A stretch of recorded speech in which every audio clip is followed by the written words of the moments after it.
23-year-old SHAE WOLFE is packing up. She's leaving Oxford House in Tulsa, which is a group home for women recovering from addiction. The card is absolutely full of signatures of people congratulating me on 1 year. It's really a big milestone, so I love that. At the time of this interview, SHAE has been free of her addiction to methamphetamine for 19 months. As she packs away these mementos, she knows she will not see them again for years. That's because where she's going, she must arrive with nothing. This is how I found out where I was going, was they just send you a letter in the mail basically saying, you know, this is your day to report. A letter from a federal marshal orders her to arrive at the federal prison in Bryan, Texas. She was sentenced to 5 years for possession of meth with intent to distribute. You know, maybe I'm a little scared for the adjustment, but I'm also looking to my future, and I know that there's a lot of things waiting for me when I get done.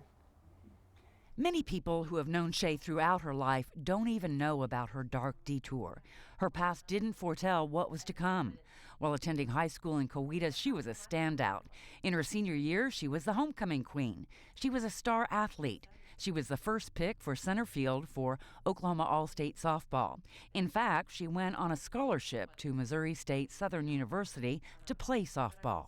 Even when I went to college, I can think of only maybe 3 times that I even drank. I was always the designated driver. I was always the responsible one. Though I kind of hung out with the party crowd, I didn't entertain the things that they did. Sitting with her for this interview is SHAE's mother, Linda Cantor. This will be the first time she has heard all of SHAE's secrets about moving in with a boyfriend she met while away at college. About a week before we moved in together, I was cleaning his apartment to get things ready to move when I came across the meth pipe. At that time, I didn't even know what it was. Before long, SHAE was curious about what he and other friends seemed to be enjoying. It seemed okay for about 3 weeks. It didn't take long, 3 weekends in a row. And then it was like, I'm really tired after the weekend of partying, and I just need a little pick-me-up to go to work. I'll just do a little bit before I go to work. You know, and then by lunchtime, you know, you're starting to come down off of it, and it's like, oh, I'm so tired. How am I going to function? How am I going to get through the rest of the day? And then you go back home, and you do more. Very quickly, the addiction ruled her life and stole who she was.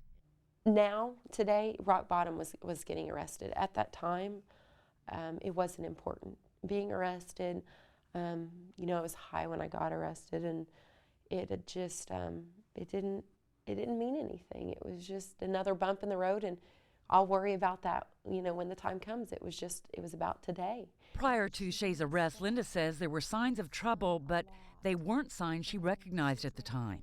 She came home for a holiday and stayed home for, you know, a very minimal amount of time. I don't know that she was even here 24 hours. And she was on the phone most of the time that she was here. And then she was ready to go back, which was out of character for her. That was another indicator something's wrong. She doesn't want to be around her family. She's alienating us. After SHAE's arrest, she was put into court-ordered rehab, but it wasn't long enough. I couldn't change it in 3 weeks. You know, you need to change everything. You can't just change one thing. You need to change people, places, and things, and that's everything. After failing drug tests while she was free on bond, SHAE was put into maximum security prison. After 37 days, she had a choice, either stay there or pay for treatment. Narconon in southeast Oklahoma is where her family paid for SHAE to go. The inpatient treatment there cost $30,000 for 7 months, but for them, worth all that and more. When she was arrested, I asked myself, I said, am I ever going to be able to be proud of her again? And today, I ask myself a little different question. I say, I wonder if I'll ever be prouder of her than I am today. While her case lingered in the justice system, SHAE finished college, got a job, and devoted the rest of her time to helping others kick addiction. There's not a day that I'm not busy doing something with recovery, whether, you know, it's speaking at meetings or going to a meeting or going to play softball with, you know, the sharing and recovery team, or, you know, working with the girls in the house or doing interviews to get new girls in.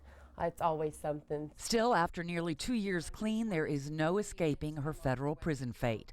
Oklahoma Commissioner for Mental Health and Substance Abuse Services Terry White is not familiar with SHAE's case, but she is very knowledgeable of what happens to many addicts in Oklahoma.